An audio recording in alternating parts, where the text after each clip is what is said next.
모르면 손해보는 정보를 전달해드리는 눈높이 정보TV입니다. 2023년부터 기초연금 선정 기준이 역대급 완화될 전망으로 보입니다. 올해 과거 사례보다 유례 없는 물가 상승률로 취약계층 노인이 힘들었던 만큼 내년부터 적극적으로 지원해 줄 것이라는 전망인데요. 하지만 내년에 이런 행동을 하면 개인의 사정이 고려하지 않고 기초연금 수급 대상자에서 탈락하게 됩니다. 실제로 많은 분들이 이러한 사실을 모르고 이런 행동하고 있다고 현재 난리난 상황입니다. 오늘 알려드릴 이런 행동을 하면 앞으로 기초연금이 중단되고 재신청하여도 수급자가 될 수 없는 상황이 펼쳐지게 됩니다. 만 65세 이상 어르신이라면 영상 꼭 끝까지 시청해 주시길 바라며 65세 이상의 어르신들의 치명적인 실수에 대해 함께 알아보겠습니다. 최근 5년간 기초연금 미신청자 수는 2017년부터 2022년까지 모두 다 20만 명을 넘어서고 있습니다. 5년이 넘게 개선이 되고 있지 않은 상황인데요. 그 이유는 소득과 재산이 기초연금 수급자에 부합한다고 하더라도 신청을 하지 않으면 지급하지 않습니다. 매년 이렇게 미신청자가 20만 명이 넘는 이유는 기초연금 선정 기준이 완화되어 가고 있다는 사실을 모르기 때문이고, 그렇다고 개별적으로 연락하는 부분도 없어서 알기도 쉽지 않기 때문입니다. 불과 2년 전만 해도 기초연금 수급자는 소득 하위 40%만 받을 수 있었습니다. 하지만 21년도 들어 기초연금의 대상자는 70%로 확대되었죠. 나아가 올해에는 기초연금 대상자 100% 확대가 추진되었으나 안타깝게도 무산되었습니다. 그런데 보훈급여금을 타는 국가유공자, 독립유공자, 보훈 대상자, 어르신들을 대상으로 기초연금 개정하여 추가 지원을 해주어 생각보다 많은 어르신들이 기초연금 혜택을 받게 되었습니다. 그뿐만 아니라 매년 기초연금의 소득 인정액이 완화되고 있는데요. 단독 가구 기준 21년도에는 169만 원이었고 22년도에는 180만 원으로 인상되었습니다. 부부 가구는 270만 원에서 288만 원으로 인상되었습니다. 이처럼 매년 기초연금 선정 기준은 완화되어 가고 있고 매년 나의 재산 또한 변동됩니다. 최근에는 집값이 떨어지고 있고 추세적으로 앞으로 더 떨어질 가능성이 높아 이러한 집값의 하락은 기초연금 선정 기준에 유리하게 적용될 겁니다. 그리고 소득이 없어 모아둔 돈을 사용하고 계신 분들은 금융자산이 축소되기도 하여 매년 달라지는 소득 인정액을 체크할 필요가 있습니다. 기초연금을 현재 받지 못하더라도 주민센터에 방문하여 공무원과 함께 소득 인정액을 계산해 보는 게 반드시 필요합니다.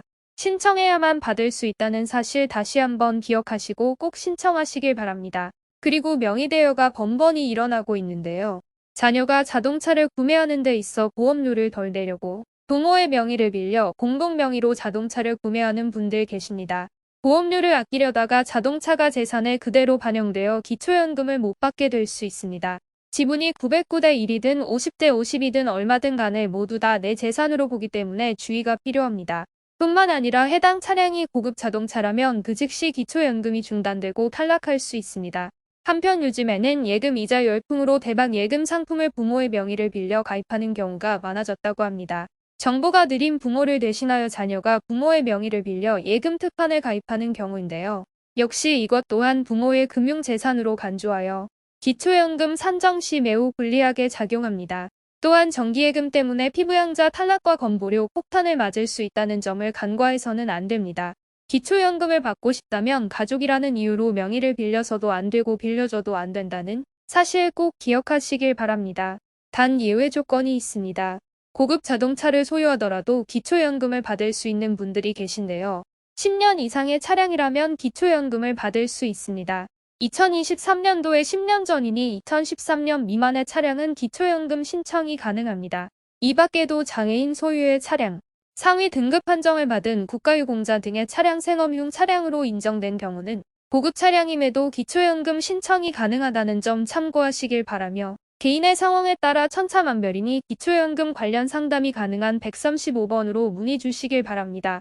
개인 간 부채, 기초연금을 받기 위해서 무언가를 빌려주지도 말아야 하고 빌려도 안 된다고 다시 한번 강조드립니다.